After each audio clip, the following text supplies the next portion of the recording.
बीरबल और चुप रहने वाला जादूगर।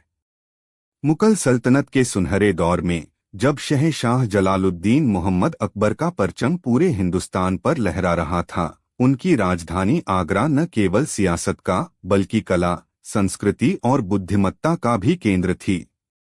बादशाह अकबर को खुद भी गुणी और होशियार लोगों की संगत पसंद थी। उनके दरबार में नवरत्नों की मंडली थी, जिनमें से हर एक अपने क्षेत्र का माहिर था, लेकिन उन सब में बीरबल अपनी हाजिर जवाबी, पैनी नज़र और समस्याओं को सुलझाने की अद्भुत क्षमता के लिए सबसे ज्यादा मशहूर थे। उनकी बुद्धि का लोहा सिर्फ दरबार ही नहीं बल्कि आम आवाम भी मानती थी। एक दिन जब दरबार अपनी पूरी रौनक पर था और रोजमर्रा के मसलों पर चर्चा हो रही थी, एक हरकारे ने आकर इत्तिला दी कि ईरान की सरजमी से एक महान जादूगर, जिसका नाम ज़ोरास्ट्रो है, आगरा आया है और शहंशाह के सामने अपनी कला का प्रदर्शन करने की इजाजत चाहता है। बादशाह अकबर को नई नई चीजें देखने का शौक था। उन्होंने फौरन इजाजत दे दी। अगले दिन दीवान-ए-आम खचाखच भरा हुआ था। अमीर, उमरा, दरबारी और आम लोग सभी उस रहस्यमयी जादूगर को देखने के लिए उत्सुक थे। ठीक तय समय पर एक लंबा, गठीला आदमी दरबार में दाखिल हुआ। उसने सिर से पांव तक काला लिबास पहन रखा था। उसकी आंखें गहरी और भेदने वाली थीं और चेहरे पर एक अजीब सी गंभीरता थी जो किसी को भी असहज कर सकती थी। उसके साथ एक सहायक था जो दुबला-पतला और हमेशा सिर झुकाए रहता था। जादूगर ज़ोरास्ट्रो ने बादशाह को झुककर शाही अदब से सलाम किया, लेकिन उसके मुंह से एक शब्द भी नहीं निकला। उसका सहायक आगे बढ़ा और बोला, आलमपनाह, मेरे उस्ताद महान ज़ोरास्ट्रो ने मौन का व्रत धारण किया है। ये अपनी कला के जरिए बात करते हैं, जुबान से नहीं। अगर इजाजत हो तो ये अपना हुनर पेश करें। अकबर हैरान हुए, पर उन्होंने इजाजत दे दी। ज़ोरास्ट्रो ने अपना खेल शुरू किया। उसने खाली हवा में हाथ घुमाया और एक पल में उसके हाथ में एक सुर्ख गुलाब का फूल आ गया, जिसकी खुशबू पूरे दरबार में फैल गई। उसने वह फूल अकबर को पेश किया। फिर उसने एक पानी से भरे जग को उठाया, उसमें अपना रूमाल डुबोया और जब बाहर निकाला तो रूमाल बिल्कुल सूखा था। इसके बाद उसने जो किया वह और भी हैरतअंगेज था। उसने अपने सहायक की पगड़ी को इशारा किया और वह पगड़ी हवा में उड़ने लगी, दरबार के गुंबद के चारों ओर चक्कर काटकर वापस उसके सिर पर आ गई। एक के बाद एक ज़ोरास्ट्रो अपने अविश्वसनीय करतब दिखाता रहा। उसने कबूतरों को रूमाल में बदला, तांबे के सिक्कों को सोने की अशर्फियों में तब्दील कर दिया और अंत में उसने एक जलता हुआ कोयला अपने मुंह में रख लिया और फिर उसे एक चमकते हुए हीरे के रूप में बाहर थूक दिया। पूरा दरबार वाह-वाह और तालियों की गड़गड़ाहट से गूंज उठा। बादशाह अकबर भी उसकी कला से बहुत प्रभावित हुए।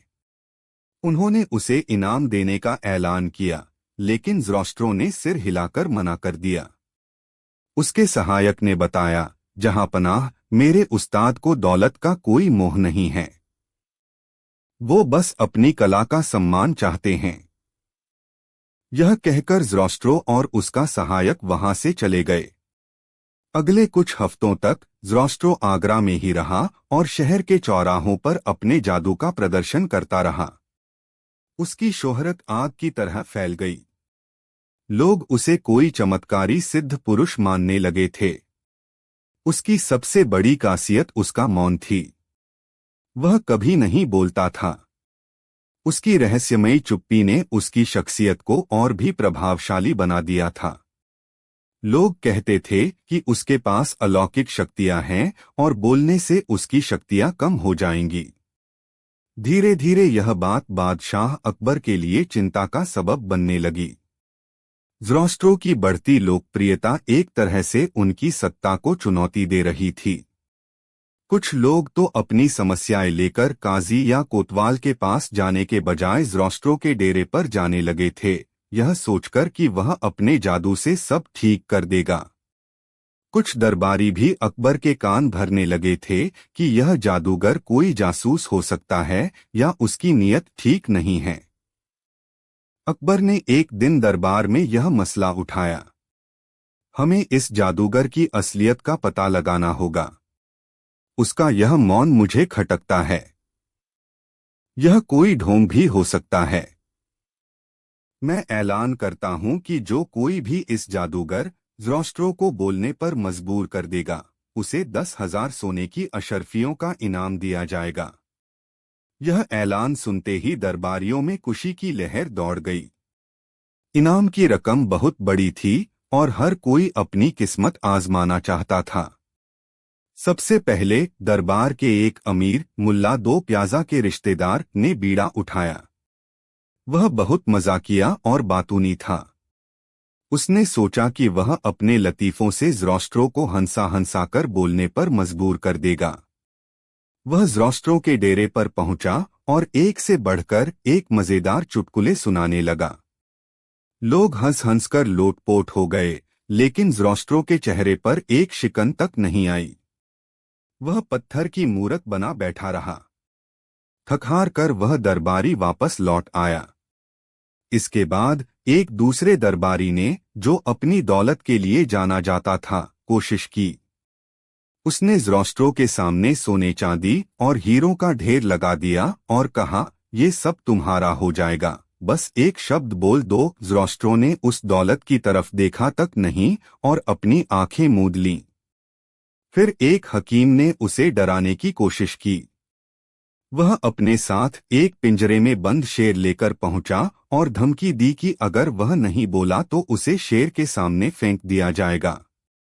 ज़ोरास्ट्रो शांत बना रहा। उसने शेर की आंखों में ऐसी भेदक दृष्टि से देखा कि शेर गुर्राना बंद करके चुपचाप बैठ गया। हकीम भी अपनी जान बचाकर भागा। एक के बाद एक दरबार के सभी बुद्धिमान और ताकतवर लोग अपनी कोशिशों में नाकाम हो गए। ज़ोरास्ट्रो का मौन अब एक अजेय पहेली बन चुका था। उसकी इज्जत लोगों की नजरों में और भी बढ़ गई थी। अब बादशाह अकबर की नजरें सिर्फ बीरबल पर टिकी थीं। उन्होंने बीरबल से कहा, बीरबल, अब यह सल्तनत की इज्जत का सवाल बन गया है। सब नाकाम हो चुके हैं। हमें लगता है यह काम सिर्फ तुम ही कर सकते हो। बीरबल ने मुस्कुराकर कहा, आलमपनाह, मैं अपनी पूरी कोशिश करूंगा, लेकिन मुझे कुछ दिन की मोहलत और कुछ संसाधन चाहिए होंगे। अकबर ने फौरन इजाजत दे दी। बीरबल ने अपनी जांच पड़ताल शुरू की, लेकिन उनका तरीका बाकियों से बिल्कुल अलग था। उन्होंने ज़ोरास्ट्रो से मिलने की कोई कोशिश नहीं की। इसके बजाय उन्होंने आम लोगों का भेष बदलकर शहर में घूमना शुरू कर दिया। वह उन जगहों पर जाते जहां ज़ोरास्ट्रो अपना जादू दिखाता था। वह जादू नहीं देखते, बल्कि जादूगर को देखते थे। वह उसकी हर छोटी से छोटी हरकत, उसके उठने बैठने का तरीका, उसके इशारे करने का अंदाज और सबसे बढ़कर उसके सहायक के साथ उसके संबंधों पर नजर रखते। कई दिनों की निगरानी के बाद बीरबल ने कुछ चीजें नोट की। पहली, ज़ोरास्ट्रो का सहायक हमेशा उसके पीछे एक कास दूरी पर रहता था और जादू के दौरान इशारों में कुछ कहता रहता था, जिसे सिर्फ ज़ोरास्ट्रो ही समझ पाता था। दूसरी, ज़ोरास्ट्रो चाहे कितने भी हैरतंगेज करतब दिखाए, उसके चेहरे पर कभी भी आत्मविश्वास के भाव नहीं आते थे, बल्कि एक तरह का गहरा डर और तनाव रहता था। और तीसरी और सबसे अहम बात, बीरबल ने देखा कि जब भी कोई बच्चा हंसता या रोता तो ज़ोरास्ट्रो एक पल के लिए विचलित हो जाता था। उसकी आंखों में एक अजीब सी पीड़ा झलकती थी। बीरबल को लगा कि इस चुप्पी के पीछे कोई शक्ति नहीं, बल्कि कोई गहरी मजबूरी या राज छिपा है। उन्होंने अपने कुछ जासूसों को ईरान और उसके आसपास के इलाकों में भेजा ताकि ज़ोरास्ट्रो के अतीत के बारे में पता लगाया जा सके। इसी बीच बीरबल ने अपनी योजना का दूसरा हिस्सा तैयार किया। वह जानते थे कि ज़ोरास्ट्रो की ताकत उसका रहस्यमय व्यक्तित्व है। अगर उस व्यक्तित्व पर ही हमला किया जाए तो वह टूट सकता है। बीरबल ने बादशाह से इजाजत लेकर पूरे शहर में ऐलान करवाया कि आगरा में एक और महान जादूगर आया है जो ज़ोरास्ट्रो से भी बड़ा है और वह भी मौन व्रत रखता है। यह नया जादूगर ज़ोरास्ट्रो को जादू में मुकाबले के लिए चुनौती देता है। यह खबर सुनकर ज़ोरास्ट्रो परेशान हो गया। अभी तक वह अकेला था, लेकिन अब उसे एक प्रतियोगी का सामना करना था। उसने चुनौती स्वीकार कर ली। मुकाबले का दिन आया। शहर के बाहर एक बड़े मैदान में मंच सजाया गया। हजारों की भीड़ जमा थी। बादशाह अकबर खुद अपने नवरत्नों के साथ मौजूद थे। एक तरफ ज़ोरास्ट्रो अपने काले लिबास में खड़ा था और दूसरी तरफ बीरबल का जादूगर। यह जादूगर भी सिर से पांव तक ढका हुआ था और उसके चेहरे पर भी नकाब था। मुकाबला शुरू हुआ। ज़ोरास्ट्रो ने अपना सबसे बेहतरीन करतब दिखाया। उसने एक टोकरी में अपने सहायक को बंद किया, उसमें तलवारें घुसाई और फिर जब टोकरी खोली तो सहायक सही सलामत बाहर आ गया। भीड़ ने जोरदार तालियां बजाईं। अब बीरबल के जादूगर की बारी थी। उसने भी एक टोकरी ली, लेकिन उसने टोकरी में किसी को बंद करने के बजाय टोकरी को ही हवा में उड़ा दिया और फिर वह टोकरी भीड़ के ऊपर से उड़ती हुई एक रंगबिरंगी चादर में बदल गई। यह करतब ज्यादा कलात्मक और सुंदर था। इसके बाद ज़ोरास्ट्रो ने आग के गोले बनाए और उन्हें हवा में नचाने लगा। जवाब में बीरबल के जादूगर ने पानी की धाराओं को हवा में सांपों की तरह नचाया और फिर उन धाराओं को जमाकर बर्फ के सुंदर पक्षियों में बदल दिया जो उड़ते हुए आसमान में गायब हो गए। मुकाबला आगे बढ़ता रहा।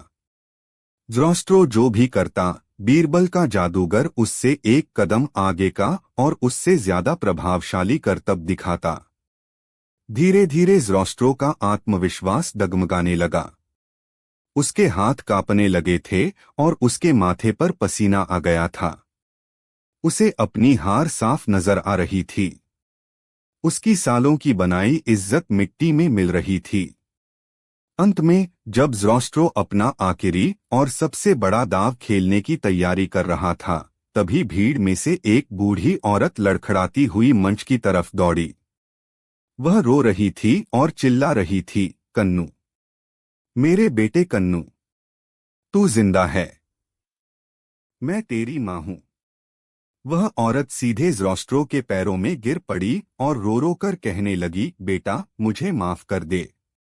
उस दिन मैंने तुझे गुस्से में घर से निकाल दिया था। मैंने सोचा तू मर गया। मुझे नहीं पता था कि तू इतने बड़े आदमी बन जाओगे। बेटा, बस एक बार मुझे मां कह दे। मैं तरस गई हूं तेरी आवाज सुनने के लिए। यह सब बीरबल की योजना का हिस्सा था।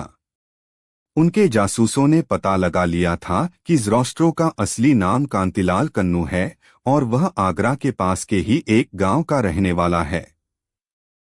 उसकी आवाज बचपन से ही बहुत पतली और लड़कियों जैसी थी, जिस वजह से सब उसका मजाक उड़ाते थे। इसी शर्मिंदगी की वजह से वह सालों पहले घर से भाग गया था और अपनी पहचान छिपाने के लिए उसने कभी न बोलने का व्रत ले लिया था।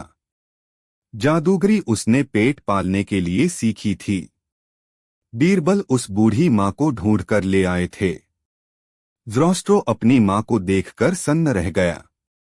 उसका अतीत, उसका सारा दर्द, उसकी शर्मिंदगी, सब एक साथ उसके सामने आ खड़ा हुआ था। वह पत्थर बन गया। बूढ़ी मां रोती रही, बोल बेटा, कुछ तो बोल।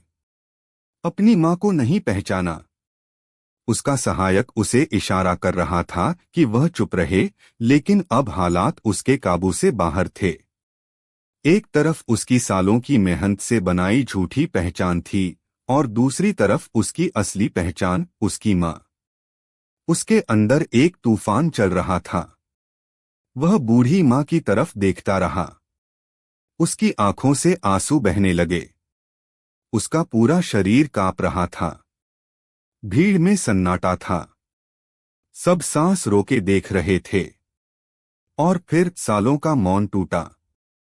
एक पतली कापती हुई और बच्चों जैसी आवाज में उसके मुंह से सिर्फ एक शब्द निकला, माँ। जैसे ही यह आवाज लोगों के कानों में पड़ी, एक पल के लिए सन्नाटा छा गया और फिर जोरदार हंसी का फव्वारा छूट पड़ा। जिस जादूगर को वे कोई चमत्कारी पुरुष समझते थे, उसकी आवाज इतनी मजाकिया थी। उसका सारा रहस्य, सारा प्रभाव, सारी इज्जत एक पल में काक में मिल गई। वह अब महान ज़ोरास्ट्रो नहीं, बल्कि पतली आवाज वाला कांतिलाल था। शर्मिंदगी से उसका चेहरा लाल हो गया। वह जमीन पर घुटनों के बल बैठ गया और फूट फूट कर रोने लगा। बादशाह अकबर पूरी बात समझ चुके थे। उन्होंने बीरबल की तरफ देखा। बीरबल की आंखों में जीत की चमक थी। बीरबल के जादूगर ने भी अपना नकाब हटाया। वह बीरबल का ही एक चतुर नौकर था जिसे कुछ करतब सिखा दिए गए थे। बादशाह अकबर मंच पर आए। उन्होंने कांतिलाल को उठाया और कहा, तुमने लोगों को धोखा दिया, लेकिन तुम्हारी मजबूरी समझकर हम तुम्हें माफ करते हैं। तुम्हारी असली ताकत जादू में नहीं, बल्कि तुम्हारी सच्चाई में है। अपनी आवाज से शर्मिंदा मत हो। इंसान की पहचान उसकी आवाज से नहीं, उसके कर्मों से होती है। उन्होंने कांतिलाल और उसकी मां को रहने के लिए एक घर और गुजारे के लिए कुछ अशर्फियां दी और उसे इज्जत की जिंदगी जीने की सलाह दी। दरबार में वापस लौटकर बादशाह अकबर ने बीरबल को गले लगा लिया। बीरबल, तुमने एक बार फिर साबित कर दिया कि बुद्धि की ताकत किसी भी जादू या तलवार से बड़ी होती है। तुमने न सिर्फ उसका मौन तोड़ा, बल्कि एक इंसान को उसकी झूठी जिंदगी से आजाद कराकर उसे उसकी असली पहचान वापस दिलाई। यह 10,000 अशर्फियां तुम्हारी हुई। बीरबल ने इनाम स्वीकार करते हुए विनम्रता से कहा, आलमपनाह, मैंने तो बस यह साबित किया है कि इंसान का सबसे बड़ा जादू उसकी सच्चाई और सबसे बड़ी कमजोरी उसका झूठ होता है। जो व्यक्ति अपनी सच्चाई को स्वीकार कर लेता है, उसे किसी मौन या नकाब के पीछे छिपने की जरूरत नहीं पड़ती। पूरा दरबार बीरबल की बुद्धिमानी पर वाह वाह कर उठा और आगरा में कई दिनों तक बीरबल के इस अनोखे कारनामे की चर्चा होती रही। बीरबल और वो सौंपा हुआ राज। आगरा की उस रात की स्याही कुछ ज्यादा ही गहरी थी। यमुना के किनारों से उठती सर्द हवाएं किले की ऊंची दीवारों से टकराकर एक अनजाना सा शोर पैदा कर रही थीं, जैसे कोई भूला बिसरा दर्द सिसकिया भर रहा हो। शहंशाह जलालुद्दीन मोहम्मद अकबर, जिनके नाम से पूरा हिंदुस्तान कांपता था, उस रात अपने भव्य शयनकक्ष में बेचैन थे। उनके मखमली बिस्तर की सलवटें उनकी आंतरिक उथल पुथल की गवाही दे रही थीं।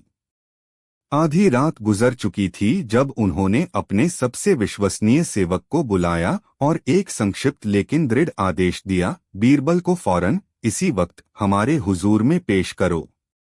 और खबरदार, इस बात की कानो कान खबर किसी को न हो। यह एक असामान्य आदेश था। बादशाह अकबर अपने दरबारियों को, यहाँ तक कि बीरबल को भी, यूं आधी रात को निजी कक्ष में नहीं बुलाते थे।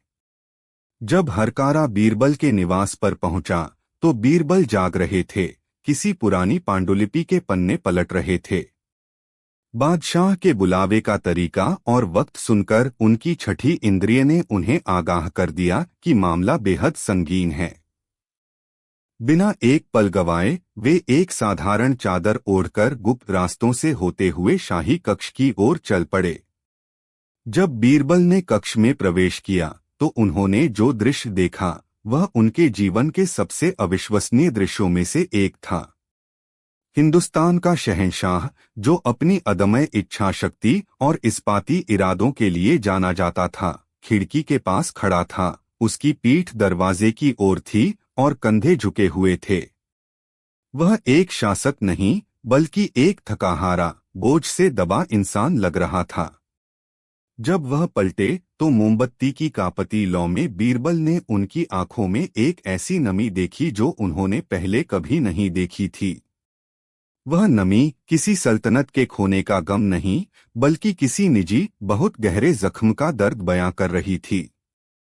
अकबर ने कांपती आवाज में कहा, आओ बीरबल, आज हमें तुम्हारी बुद्धिमानी की नहीं, तुम्हारी दोस्ती और तुम्हारी खामोशी की जरूरत है। बीरबल ने सिर झुकाकर कहा, जान भी हाजिर है आलमपना। हुक्म दीजिए। अकबर ने एक गहरी सांस ली, जैसे अपने भीतर वर्षों से दबे एक तूफान को बाहर निकालने की हिम्मत जुटा रहे हों। यह बात उस वक्त की है, बीरबल, जब हम शहंशाह नहीं, सिर्फ एक नौजवान शहजादे जलाल थे। हमारी रगों में तैमूरी खून की गर्मी थी और आंखों में पूरे हिंदुस्तान को फतह करने के ख्वाब। उन दिनों सियासत और जंग के मैदानों के अलावा हमारी एक और दुनिया थी, दोस्ती की दुनिया। और उस दुनिया का सूरज था मेवाड़ की एक छोटी सी रियासत देवगढ़ का राजकुमार कुंवर केशव सिंह। अकबर की आंखें अतीत में खो गईं। वह सिर्फ एक राजपूत राजकुमार नहीं था बीरबल, वह हमारा भाई था। हमने साथ में घुड़सवारी सीखी, साथ में तलवारबाजी के दावपेंच आजमाए, एक ही थाली में खाना खाया और एक दूसरे के राजदार बने। वह कहता था, जलाल, तेरी तलवार में सल्तनत बनाने की आग है और मेरी तलवार हमेशा तेरी उस आग की हिफाजत करेगी। हम मजहब की दीवारों से बहुत ऊपर थे। हमारा रिश्ता रूह का था। अकबर की आवाज भर्रा गई। फिर वो मनहूस दिन आया। देवगढ़ पर उसके ही पड़ोसी दुश्मन राजपूतों ने हमला कर दिया। हम अपनी एक छोटी सी टुकड़ी लेकर उसकी मदद के लिए पहुंचे। घमासान युद्ध हुआ। दुश्मनों ने हमें घेर लिया।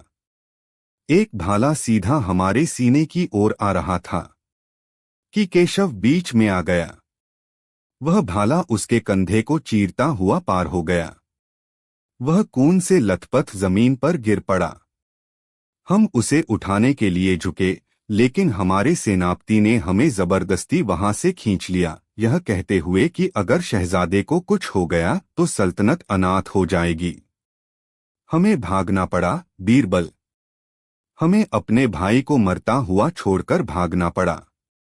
कक्ष में एक भारी खामोशी छा गई। बीरबल चुपचाप खड़े सुनते रहे। उनका चेहरा भावहीन था, लेकिन उनकी आंखें बादशाह के दर्द को सोख रही थीं। हमने बाद में पता करवाया, अकबर ने बात जारी रखी, बताया गया कि कुंवर केशव सिंह वीरगति को प्राप्त हुए। देवगढ़ की रियासत भी तबाह हो गई। हमने उस जंग को तो जीत लिया, लेकिन हम अपनी जिंदगी की सबसे बड़ी बाजी हार गए। आज तक यह बोझ हमारे सीने पर है। यह सल्तनत, यह ताज, यह तख्त, सब कुछ हमें केशव की कुर्बानी पर मिला हुआ एक उधार लगता है। बीरबल ने नरमी से पूछा, आलमपनाह, यह जख्म तो बहुत पुराना है। आज आधी रात को ऐसा क्या हुआ कि यह फिर से हरा हो गया? अकबर अपनी मेज की ओर बढ़े और एक छोटी सी मुड़ी तुड़ी पर्ची उठाई। आज शाम जब हम बाग में टहल रहे थे, तो एक फकीर ने यह पर्ची हमारे हाथ में थमाई और भीड़ में गायब हो गया। इसे देखो। बीरबल ने पर्ची ली। उस पर टूटी फूटी फारसी में सिर्फ 4 शब्द लिखे थे, नदी का पानी अब जहरीला है। बीरबल ने हैरानी से बादशाह की ओर देखा। इसका क्या मतलब है जहांपना? यह हमारा और केशव का एक गुप्त कोड है, बीरबल, अकबर ने समझाया। बचपन में हम एक नदी के किनारे खेला करते थे। एक बार हमने शर्त लगाई कि कौन ज्यादा देर पानी के नीचे सांस रोक सकता है। केशव जीत गया। जब वह बाहर आया तो उसने हंसते हुए कहा था, सावधान जलाल, इस नदी का पानी जहरीला हो सकता है। यह हमारी दोस्ती का एक मासूम सा मजाक था, एक ऐसा राज जो हमारे और उसके सिवा इस दुनिया में कोई नहीं जानता। इसका मतलब है केशव जिंदा है बीरबल। वह जिंदा है और किसी बहुत बड़ी मुसीबत में है। पानी जहरीला है का मतलब है कि उसके आसपास कतरा है, बहुत बड़ा कतरा। बीरबल के मस्तिष्क में हजारों विचार कौंध गए। यह खबर सल्तनत में भूचाल ला सकती थी। एक गुमनाम राजपूत राजकुमार जो बादशाह का इतना करीबी दोस्त था, अगर वह अचानक सामने आ जाए तो दरबार की सियासत में क्या तूफान उठेगा, इसका अंदाजा लगाना मुश्किल था। अब तुम समझे हमने तुम्हें क्यों बुलाया, अकबर ने बीरबल के कंधे पर हाथ रखते हुए कहा। तुम्हें केशव को ढूंढना है। खामोशी से, बिना किसी को भनक लगे। तुम्हें पता लगाना है कि वह कौन है, कहाँ है, किस हाल में है। यह एक ऐसा राज है बीरबल, जो अगर खुल गया तो न जाने कितने वफादार गद्दार बन जाएंगे और कितने दोस्त दुश्मन। दरबार में ऐसे कई अमीर हैं जो हमारी राजपूत नीति से नफरत करते हैं।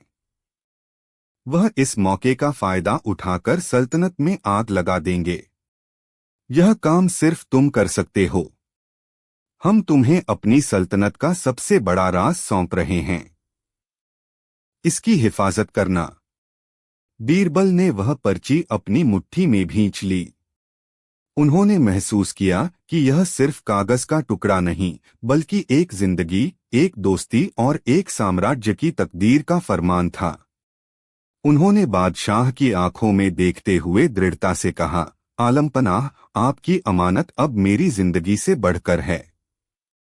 या तो मैं कुंवर केशव को आपके सामने लाऊंगा, या मेरी लाश ही वापस आएगी। उस रात के बाद बीरबल की दुनिया बदल गई। दिन में वह दरबार की गुत्थियां सुलझाते, बादशाह के साथ हंसी मजाक करते, लेकिन उनकी आत्मा किसी और ही खोज में भटक रही थी। उन्होंने अपना काम बेहद सावधानी से शुरू किया। वह जानते थे कि सीधी पूछताछ उन्हें कहीं नहीं ले जाएगी। उन्होंने अपने जासूसों के विशाल नेटवर्क को सक्रिय किया, लेकिन उन्हें काम का असली मकसद नहीं बताया। उन्होंने अपने सबसे भरोसेमंद मुखबिरों को देवगढ़ और उसके आसपास के उजड़े हुए गांवों में भेजा, यह कहकर कि वे कुछ पुरानी ऐतिहासिक घटनाओं और लोक कथाओं पर शोध कर रहे हैं। हफ्तों गुजर गए। बीरबल रोज रात को शाही पुस्तकालय के धूल भरे कोनों में घंटों बिताते। वे देवगढ़ रियासत के पुराने नक्शे, वंशावली और उस मनहूस जंग से जुड़े दस्तावेजों को खंगालते रहे। उनकी इस असामान्य गतिविधि ने दरबार के कुछ चौकन्ने लोगों का ध्यान खींचना शुरू कर दिया, खासकर मीर बख्शी शाहबाज खान का। शाहबाज खान एक कट्टर और महत्वाकांक्षी अमीर था, जिसे बादशाह अकबर की राजपूतों से बढ़ती नजदीकी एक आंख नहीं भाती थी। उसे लगता था कि बीरबल जैसा हिंदू दरबारी बादशाह को गुमराह कर रहा है। उसने अपने जासूस बीरबल के पीछे लगा दिए। बीरबल इस बात से अनजान नहीं थे। वह एक ही साथ दो दिमागी जंग लड़ रहे थे, एक केशव को खोजने की और दूसरी शाहबाज खान के जासूसों को चकमा देने की। एक दिन बीरबल के एक जासूस ने एक अहम खबर लाकर दी। देवगढ़ के पास एक गांव में एक बहुत बूढ़ा सिपाही रहता था, जो उस जंग में लड़ा था। बीरबल भेष बदलकर एक घुमंतू हकीम के रूप में उस गांव पहुंचे। उन्होंने उस बूढ़े सिपाही, जिसका नाम भैरव सिंह था, के गठिया का मुफ्त में इलाज करना शुरू किया। कई दिनों की सेवा और बातचीत के बाद जब भैरव सिंह का भरोसा उन पर जम गया, तो बीरबल ने बातों बातों में उस जंग का जिक्र छेड़ दिया। भैरव सिंह की बूढ़ी आंखों में अतीत की भयावहता तैर गई। वो जंग नहीं, प्रलय थी, हकीम जी। हमने अपनी आंखों से कुंवर सांप को गिरते देखा था। भाला उनकी छाती के आर पार था। बीरबल का दिल डूब गया। तो क्या उनकी मृत्यु निश्चित थी? भैरव सिंह ने कुछ सोचते हुए कहा, लग तो यही रहा था, लेकिन मुझे एक धुंधली सी याद है। जब हम पीछे हट रहे थे, मैंने देखा था कि दो लोग कुंवर सांप को उठाकर ले जा रहे थे। वो हमारे सैनिक नहीं थे। वो नागवंशी कबीले के लोग थे। वो रेगिस्तान में घूमने वाले बंजारे हैं, जो जड़ी बूटियों और जहर का व्यापार करते हैं। मैंने उनके सरदार की कलाई पर कुंडली मारे हुए सांप का निशान देखा था। वो लोग मुर्दों को नहीं, जिंदा घायलों को उठाते हैं, या तो इलाज के लिए या फिरौती के लिए।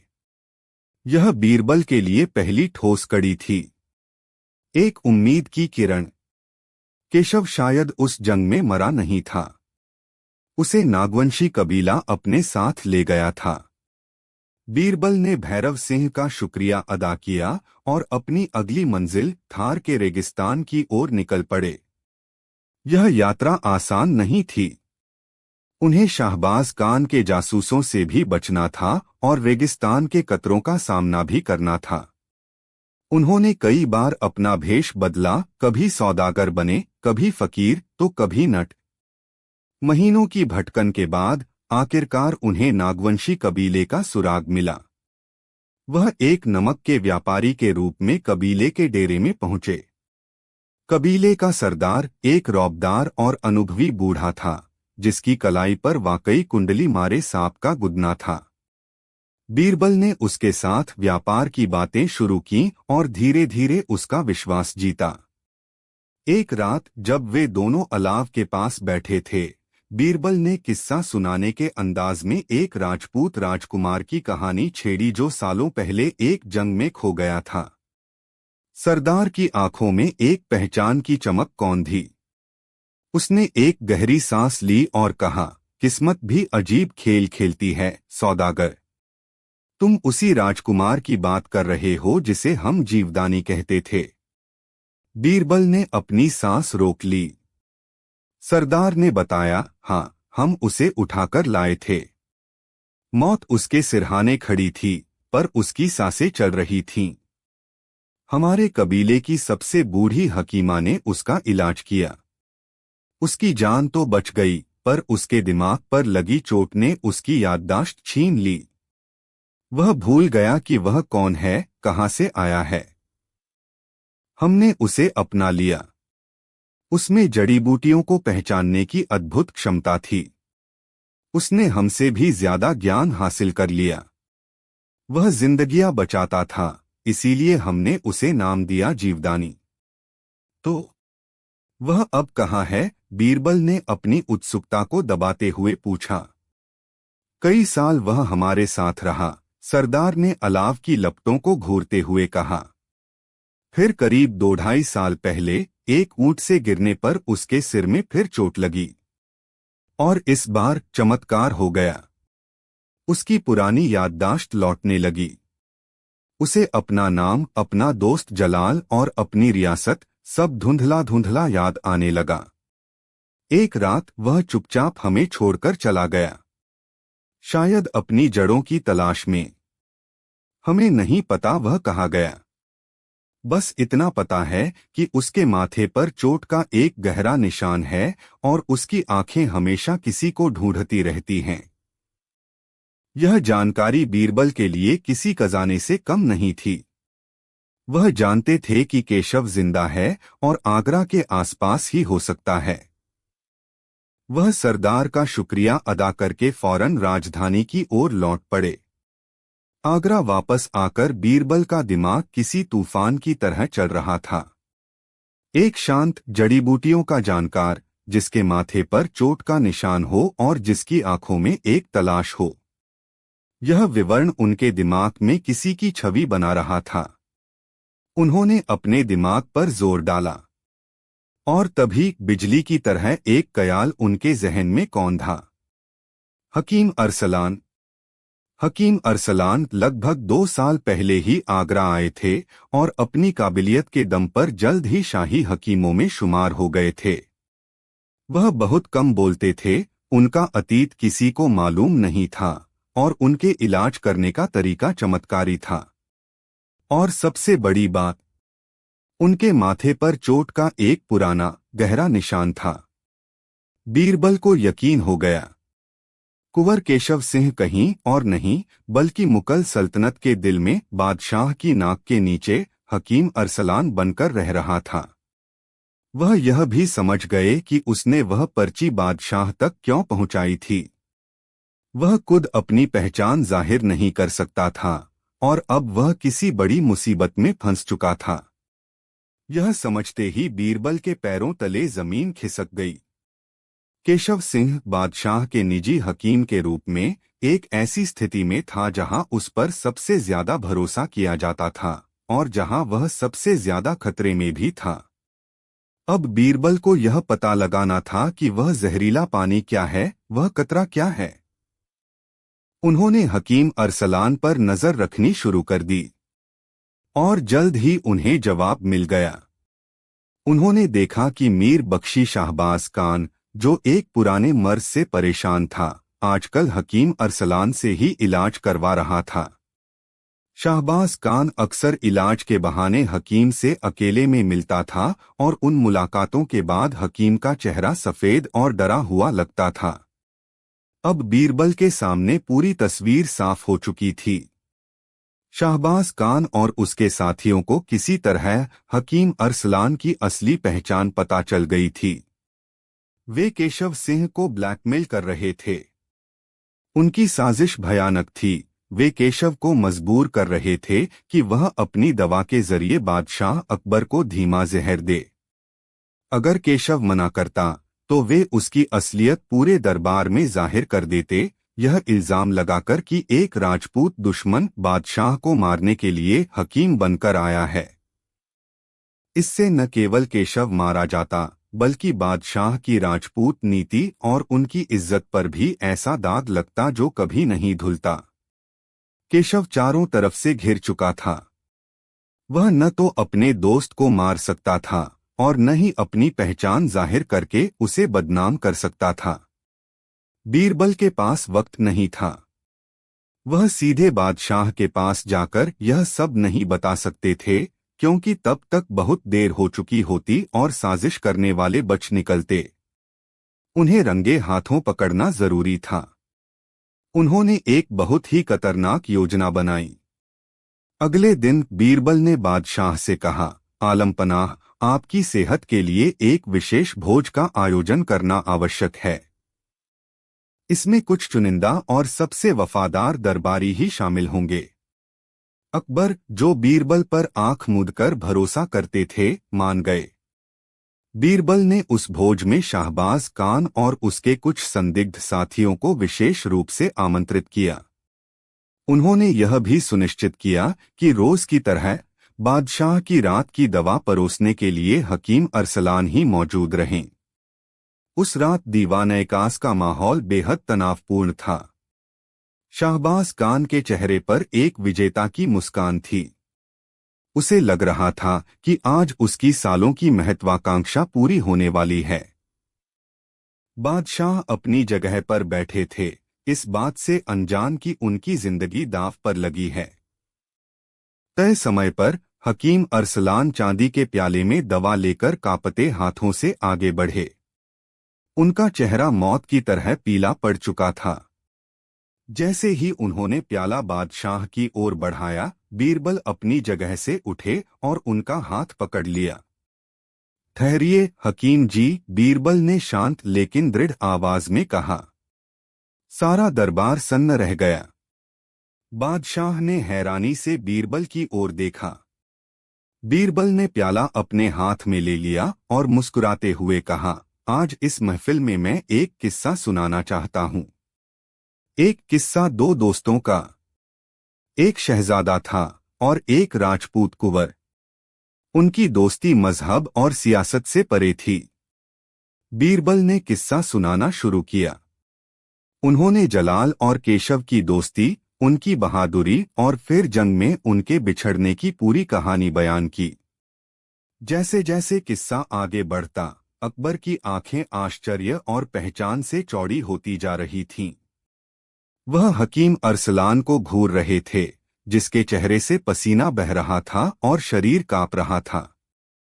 शाहबाज खान की मुस्कान गायब हो चुकी थी, उसकी जगह एक गहरी हैरत और डर ने ले ली थी। बीरबल ने कहानी को उसके असली मोड़ पर लाते हुए कहा, बरसों बाद वह खोया हुआ दोस्त अपने शहजादे दोस्त के पास वापस आया, लेकिन एक अलग पहचान के साथ। पर कुछ गद्दारों ने उसे पहचान लिया और उसे मजबूर किया कि वह अपने ही दोस्त के जाम में जहर मिला दे। उस बेचारे दोस्त के सामने दो ही रास्ते थे, या तो दोस्ती का कत्ल करे या अपनी वफादारी का जनाजा देखे। यह कहते हुए बीरबल शाहबाज खान के सामने जाकर खड़े हो गए। उन्होंने वह दवा का प्याला उसकी ओर बढ़ाते हुए कहा, मीर बख्शी, सुना है आपकी तबीयत कुछ नासाज रहती है। मुझे लगता है इस शाही दवा की जरूरत जहांपनाह से ज्यादा आपको है। यह दवा आपके जिस्म के मर्ज को तो शायद ठीक न कर पाए, पर आपकी रूह में लगी गद्दारी की बीमारी का इलाज जरूर कर देगी।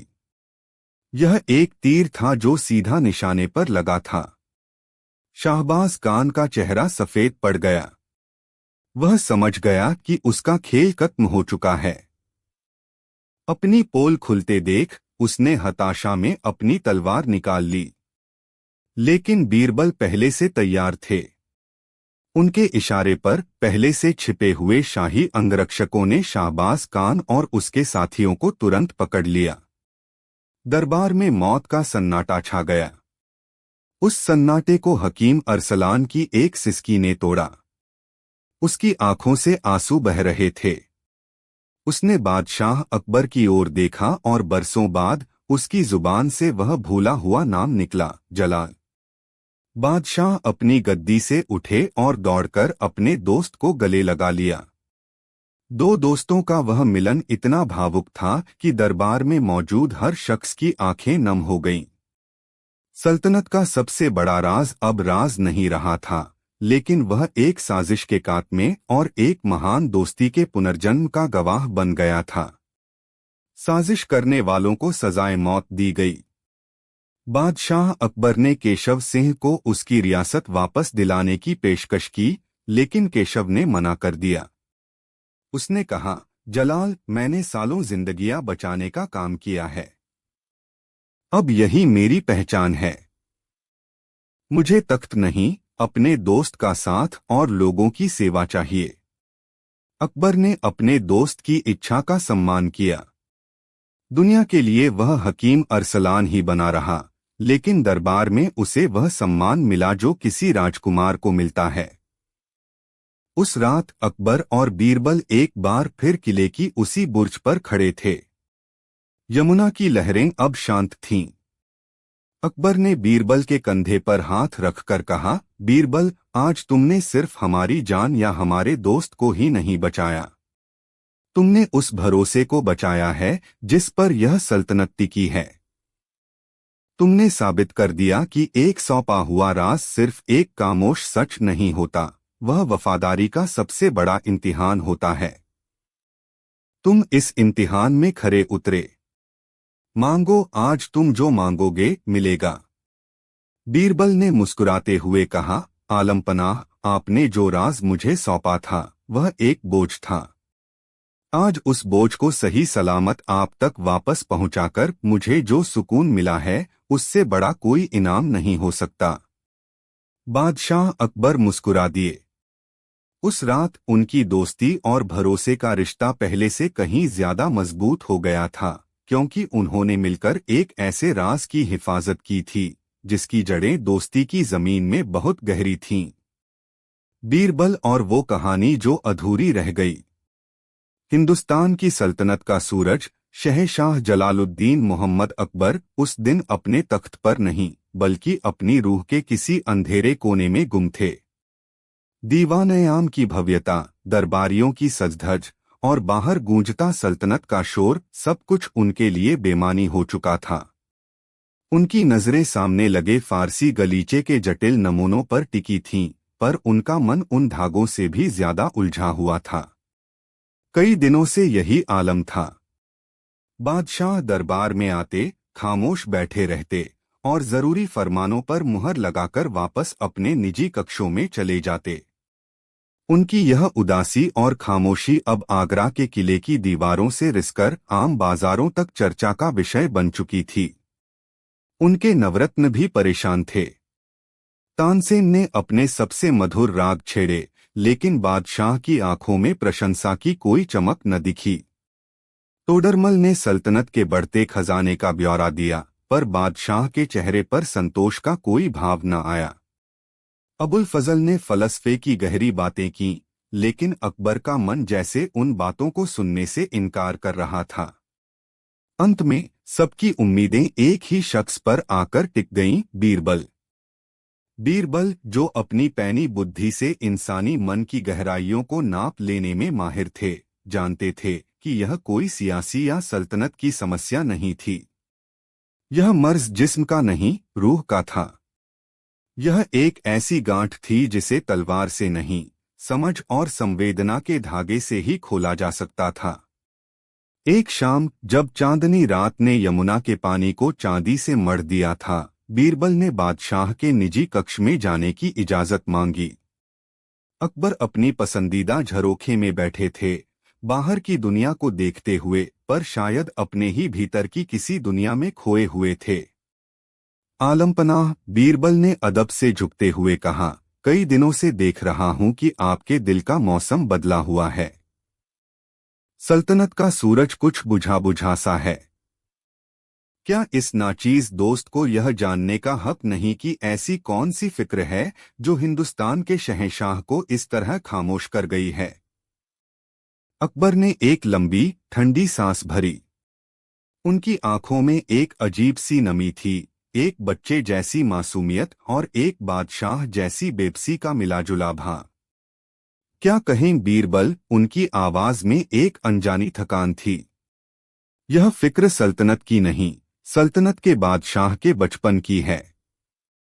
एक ऐसी याद है जो कांटे की तरह रूह में चुभ रही है। बीरबल खामोशी से सुनते रहे, जानते थे कि आज बादशाह को सलाह नहीं, बस एक हमदर्द कान की जरूरत है। तुम्हें तो पता है बीरबल, अकबर ने कहना जारी रखा, हमारी वालिदा मरियम मकानी हमीदा बानो बेगम बड़ी ही नेकदिल और कहानी सुनाने में माहिर थीं। जब हम छोटे थे और हुमायूं बादशाह सल्तनत को वापस पाने के लिए दर दर भटक रहे थे, तो हमारी दुनिया में न खिलौने थे, न शाही बाग। हमारी दुनिया बस हमारी वालिदा के आंचल और उनकी कहानियों तक सिमटी थी। वो हमें रोज रात को एक नई कहानी सुनाती थीं। अकबर की आंखें अतीत के धुंधलके में खो गईं। उनकी सबसे पसंदीदा कहानी थी सूर्यपक्षी और फुसफुसाहटों का पर्वत की। कहानी एक सुनहरे पक्षी की थी, जिसके पंख सूरज की किरणों से बने थे और जिसकी आवाज में कायनात का संगीत था। कहते थे कि वो पक्षी एक ऐसे खजाने की तलाश में था जो दुनिया की सारी दौलत से बढ़कर था। वह खजाना फुसफुसाहटों के पर्वत की सबसे ऊंची चोटी के दिल में छिपा था। यह पर्वत बड़ा ही रहस्यमयी और खतरनाक था, बीरबल। इसकी हवाओं में हजारों लाखों दबी हुई आवाजें फुसफुसाती थीं, कुछ उम्मीद की, कुछ डर की, कुछ लालच की और कुछ धोखे की। जो भी उस पर्वत पर चढ़ने की कोशिश करता, ये फुसफुसाहटें उसे या तो पागल कर देतीं या रास्ते से भटका देतीं। पर्वत का हर पत्थर एक राज था, हर कांटा एक धोखा। हमारी वालिदा कहानी सुनाते हुए कहती थीं कि सूर्य पक्षी अपनी सच्चाई और नेकनियति के दम पर आगे बढ़ता रहा। उसने लालच की फुसफुसाहटों को अनसुना किया, डर की आवाजों से अपनी हिम्मत नहीं हारी और धोखे के कांटों से बचकर निकलता गया। हर रात हम सांस रोककर सुनते थे। कहानी का हर हिस्सा हमें एक नई दुनिया में ले जाता था। यहाँ आकर अकबर की आवाज भर्रा गई। वह एक पल को रुके, अपने आंसुओं को काबू में करते हुए बोले, और फिर एक रात कहानी अपने सबसे रोमांचक मोड़ पर पहुंची। सूर्यपक्षी तमाम मुश्किलों को पार करके पर्वत के दिल तक पहुंच गया था। वहां एक गुफा थी जिसके अंदर से एक नीली रोशनी आ रही थी। हमारी वालिदा ने कहा, और जब सूर्यपक्षी ने उस गुफा में कदम रखा तो उसने देखा कि बस इतना कहकर वो खामोश हो गईं। हमने बहुत जिद की, अम्मी जान आगे बताइए। उसने क्या देखा, पर उन्होंने बस हमारे सिर पर हाथ फेरा और कहा, बाकी कहानी कल, शहजादे। लेकिन बीरबल, वो कल कभी नहीं आया। उस रात के बाद उन्होंने हमें वो कहानी फिर कभी नहीं सुनाई। जब भी हम पूछते, वो बात टाल देती या कोई दूसरी कहानी शुरू कर देती। कुछ ही महीनों बाद हालात ऐसे बदले कि हमें उनसे दूर जाना पड़ा, और फिर वो खुद हमसे बहुत दूर चली गईं। अकबर ने अपनी नम आंखों से बीरबल की ओर देखा। बरसों से यह अधूरी कहानी हमारे जहन में एक बोझ बनी हुई है, बीरबल। आज जब हमारे पास सब कुछ है, यह तख्त, यह ताज, यह सल्तनत, तो हमें लगता है कि हम भी उस सूर्य पक्षी की तरह फुसफुसाहटों के पर्वत पर चढ़ तो गए हैं, लेकिन हमें नहीं पता कि इस पर्वत के दिल में क्या है। इस सल्तनत का, इस जिंदगी का असली खजाना क्या है। हमें लगता है कि हमारी अपनी जिंदगी भी उसी अधूरी कहानी की तरह है। हम उस कहानी को पूरा करना चाहते हैं, बीरबल। हम जानना चाहते हैं कि सूर्य पक्षी ने उस गुफा में क्या देखा था। यह हमारी जिंदगी का सबसे बड़ा सवाल बन गया है। यह एक अजीबोगरीब फरमाइश थी। एक बादशाह एक भूली बिसरी कहानी के अंजाम को जानने के लिए बेचैन था।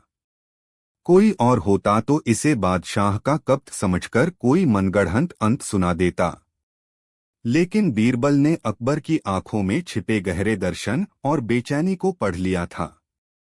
वह समझ गए थे कि यह सिर्फ एक कहानी का सवाल नहीं है, यह बादशाह के वजूद और उनकी जिंदगी के मकसद की तलाश का सवाल है।